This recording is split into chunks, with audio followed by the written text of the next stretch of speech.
What's up, Simski gang? You already know what the fuck going on. Big Ski in the building. You already know what the fuck going on. Hey, look, tap in, like, subscribe, hit that fucking notifications button. And we gonna tap in. We gonna rock out together. Y'all already know how the fuck I'm coming. Hey, look, I'm about to be bringing more energy to this shit, more reactions, all types of shit.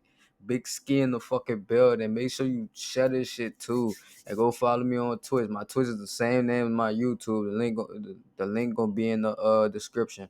Hey, but let's get into this video. Ski. Me and Drew Finley talked about this. The nonsense you've seen on these stands with like Lil Woody or Megan's friend that had one story one day, they get on the stand and suddenly forget and change their story and all that, does not work that way in the feds. Nah. You tell your story, you're locked in, Fucking you feds get on the gonna play, stand, y'all. you say exactly what you said. But When the fucking feds come get you, and you talking about snitching, you better know when you sign your name on that paper, it ain't no doing no 180 turn, ain't no doing no 360 turn, it ain't none of that shit. Them people gonna let you know ahead of time. If you do that, you flip against them, they gonna fuck your life up forever. Them Fed charges ain't nothing to fucking play with. before, You just don't see that in federal litigation. People are locked in. I mean, they are locked in. They're in front of grand juries. There are multiple interviews. So you're looking at false statement cases. You're looking at perjury cases for the person if they do a 180, right?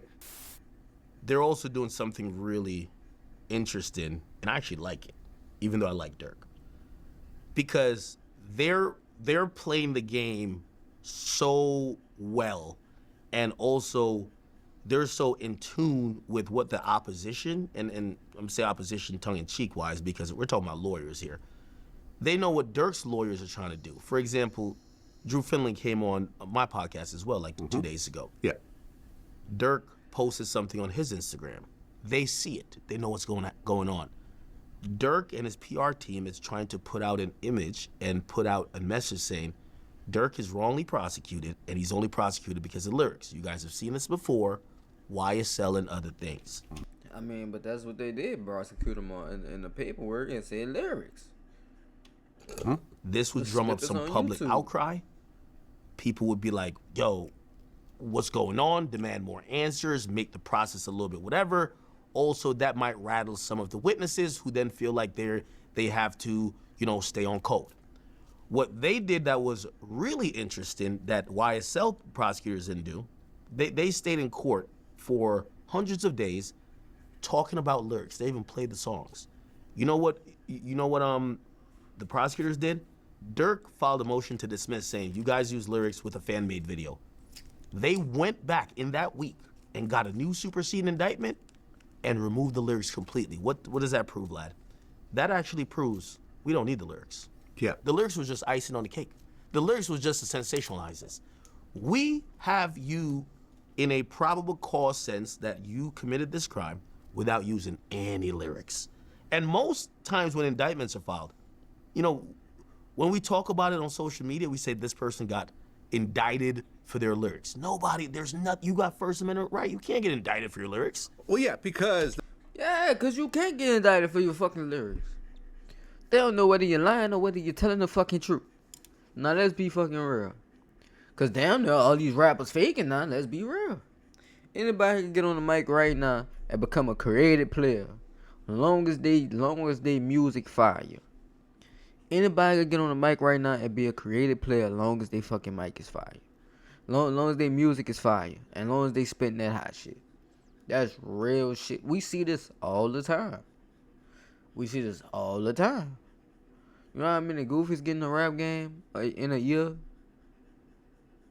Do good for like 2 years and then fall off because they not really standing on what they say they about because they get exposed by a nigga or they get slapped up by another rapper somewhere or somebody take their chain here or they just end up dying because they stupid and they go back to their city where they know you just blew up to move out this motherfucker, so why the fuck would you go back?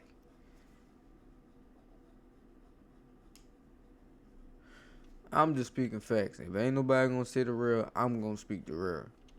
The feds actually I ain't the responded person that's to gonna lie to Drew y'all. I'ma let Finling, y'all and they know what said this shit defendant is for Banks real. has presented a Streets false dead narrative for that real. he's being prosecuted and detained because of his violent lyrics. The claim is, and has always been, baseless. He should remain detained pending trial. Yeah. And I'm going to be honest with you. Them removing the lyrics, it actually neutralizes the next 2 months for Durk.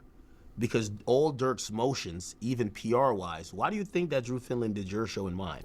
I got a call. They said, Durk's lawyer wants to fly in to do your show. And I said, really? I said, I'll do it. Love Drew Finley, but Yeah, I actually, me and Drew had dinner last week, and I brought up the idea about doing an interview. He goes, let me check. Let me check with Durk, let me check with his management. yeah. And apparently, you know, like Durk has new management now. So his new management guy came by. He was Yeah. like sitting, you know, behind us. I remember a couple of times I made a couple of mistakes. He's like, "Oh, it's actually this." I'm like, "Okay, you're right. My bad." So and afterwards, he basically was like, "Listen, I know you and Durk had some problems back in the day. He's not tripping.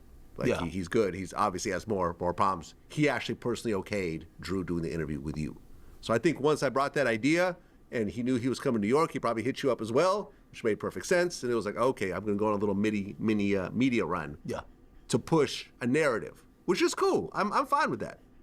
Yeah, and you know, again, it's to drum up public support for Durk. But we have to look at what the feds did. They neutralized the whole thing. Yeah, but just throwing out the whole lyric thing We're altogether. not using lyrics no more. Yeah, the end. So what are you going to say now? So it puts in a very precarious situation. They're playing a little bit of chess. Eventually, the Roosters are going to have to come home. And what that means is that Bullshit.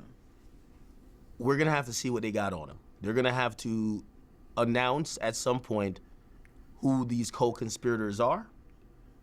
They're the person who gave the drop. Well, I could tell you like this: 9 times out of 10, somebody snitching, and if it ain't in Dirt Camp, it's somebody in Cali that had some, you know, that gave the, you know. So it's like we ain't gonna never fucking know until the feds start dropping information. That was the supposed Rolling 60s member. Is that person, who is that person? Is that person going to testify? Who's the person who was the Wait, time out. They said it's a Rolling 60s member. person, who is that person? That was the supposed Rolling 60s member. Did the person who gave the drop, that was the supposed Rolling 60s member, is that person, who is that person?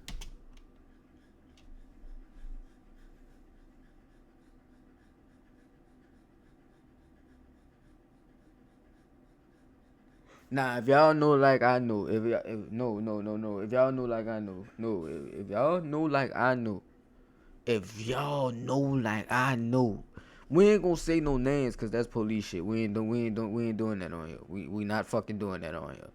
But if y'all know like I know, Is that person going to testify? if the person that's in my head and that come out in that paperwork saying that he, boy, I ain't gonna say the name of the person, but I ain't gonna lie, somebody was right. Somebody was right. I ain't gonna lie, somebody was right. Who's the person who was the shooter, who is not named in the indictment? Is he going to testify? I thought, There's co-conspirator 2. He's the shooter. well, there's Co-conspirator- multiple shooters, right? Yeah, just but one shooter. only oh my there's God, 3 y'all shooters. know One like is not I named. know. Okay, got it. But the other And- two are named. Yes. So and they're in custody.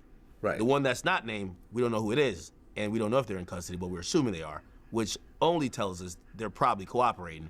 And we all know how it goes. Look at a Dolph case. When you have one of the shooters ready to tell, usually sinks the ship. You know what I mean? Loose lips, literally, all pun intended, will sink that ship. So we'll see what that person wants to say. He And talking also, about all here's the point thing. intended. This is why another reason they don't want Durk get out no bond. We don't know who these snitches are. Durk knows. Definitely knows without even getting the discovery. Huh. Because let's say this was real. We don't know if it's real. I think Durk is innocent. I was going to wear my Free Durk shirt today. I don't think he would do such a thing, right? He's a good guy. But it was 3 No shooters. bullshit. Durk is a If good Durk guy. and his people did that, they would know the snitch is a person who ain't named. he's gonna be incarcerated. You still have plenty, money and power in the reach, even in the jail system. Let's make sure that guy get touched. Let's make it hard for him. Let's make him reconsider. You see why they don't want Durk out? Again, if that shooter doesn't show up and say, yeah, I was talking to Didi, I heard him on the phone with Durk, when Durk said he was gonna give us a 20 ball, and all we had to do is make sure we clip this dude. Bro, why Act be talking like this, bro? Like, yeah, all he had to do was give me a 20 ball, and I was gonna clip dude. Bro, what That's the gonna be an hell, important fucking gang? testimony. What the hell? If he doesn't say that, or he now, oh, yeah, no, the feds forced me, they coerced me to sign this thing. This had nothing to do with Durk. I did it by myself. Different situation. So I think the feds are also playing those angles, and I wouldn't be surprised if, you know, we see further, like in other detention hearings, right? Further arguments from the government, maybe citing.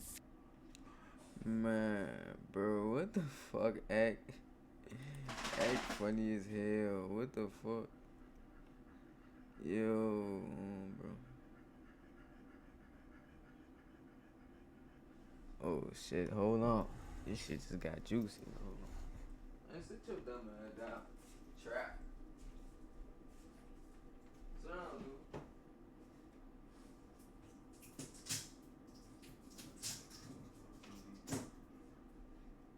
Sit your ass down before I hit you in your head with a stick. That time is my dog, Louis, baby. For the might tell Jaleel how cooking is trash. Sheesh, that's a death sentence. Sometimes trying to find the perfect melody to fit your track is a struggle. But you ain't got to struggle. You can just get Arcade. Arcade is... I mean, when it comes to taking on a case, do you have to feel the person is innocent, or do you feel like everyone deserves a proper defense? And you'll take on a case even if you feel the person actually did it. Yeah, so that's a great question. And I don't think, Vlad, that it's ever where you say like, oh, I think the person did it. I break cases down into two categories, and I'm always lecturing lawyers around. I've spoken in almost every state in the country, and when I speak to young lawyers, I always say we have two categories of cases. We have black and white cases and gray cases. Black and white case is where someone's like, I didn't do it. I mean, this murder, I was 75 miles away at the time. You know, I was at a graduation party. I wasn't anywhere near it. Then you have the gray case. The gray case is, damn straight, man, I took that gun and fired 7 shots. But you know why I did that? Because that dude has been beating me up, you know, a spouse, for 5 years and just punched me in the face and I had it. And all of a sudden you go, uh-oh, we have an affirmative defense. But you actually beat a case like the one you're actually describing. I did. Right? A woman shot her husband in the face how many times? I've multiple done times. multiple times. And you actually won in court, and she was found not guilty. I would say that I've had more battered partner syndrome not guilties than anybody in the United States of America. I've done them all. I've done a woman that burnt her husband alive to the point he was unrecognizable. I used it there. And you won that. Won. Wow. Stabbing cases, gun cases, you name it. Early part of my career, I just started attracting those cases one after the other. You know, it's like anything else. You know, you get one great Vlad interview and then you get 5 more. I got one of those cases and then they just started lining up to the point where I was like, I got to do something else, because every time I look in my reception area, it's nothing but women waiting to come in and see me. Huh. So yeah. I mean, do you ever take on cases where the person just can't afford you? Absolutely. Yeah. Yeah. Because Absolutely. I'm thinking a lot of these cases you're describing, Yeah. these are not multimillionaire women every time. Yeah. Yeah. So we are really selective about our pro bono practice and our pro bono activity. But it's certainly something that's important, but it's what we choose. And so it's not something where someone comes to us, but if someone just can't afford us, but we think it's an important issue, then we'll do that. The other thing that's really important is, I was president of the National Association of Criminal Defense Lawyers, and working on issues like prisoner reentry are really important to me, and seeking out poor jurisdictions. I mean, Vlad, there are parts of this country that are third world, and there are no public defense providers.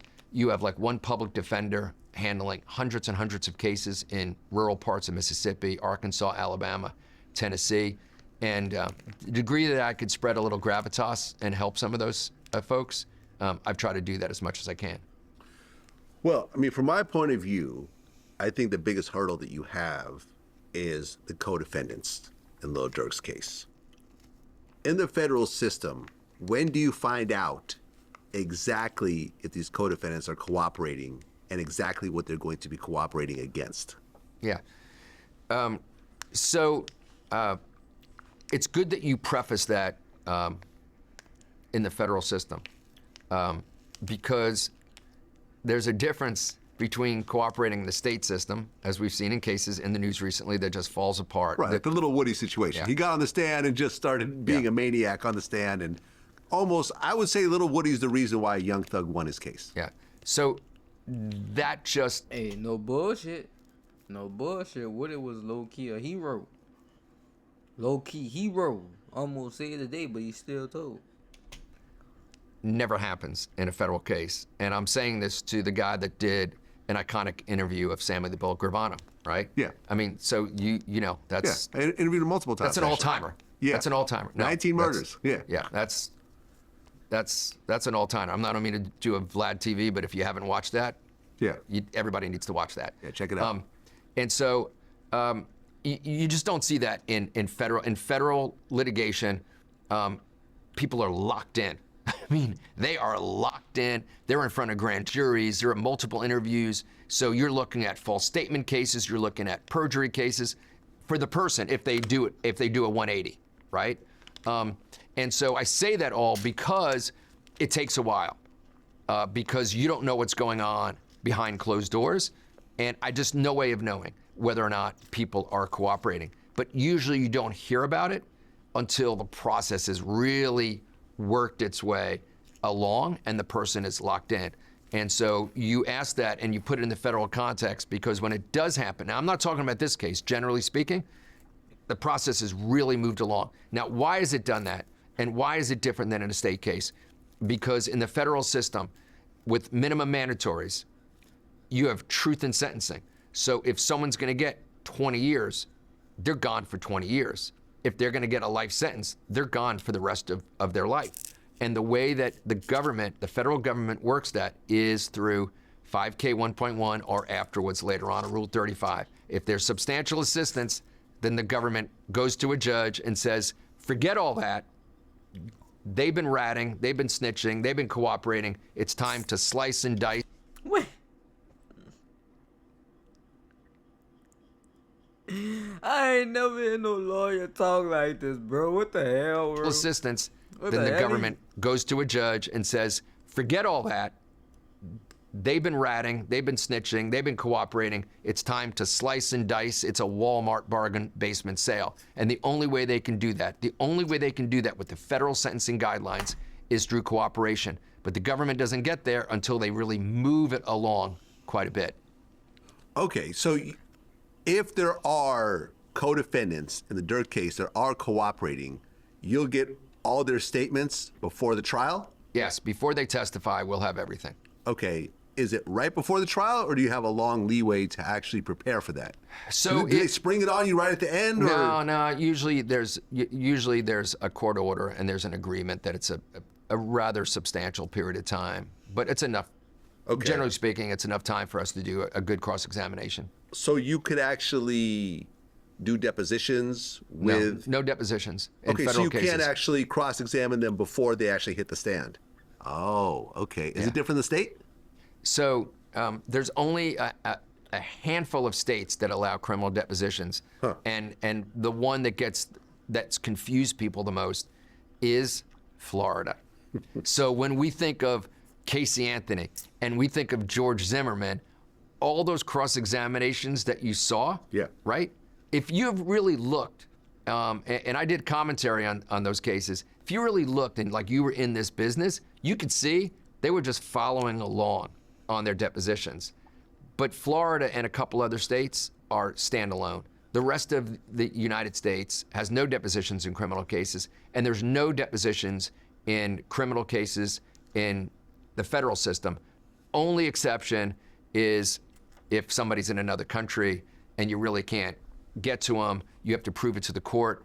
And I've done that in 2 cases. I've done depositions in Germany that have been published and in Dubai.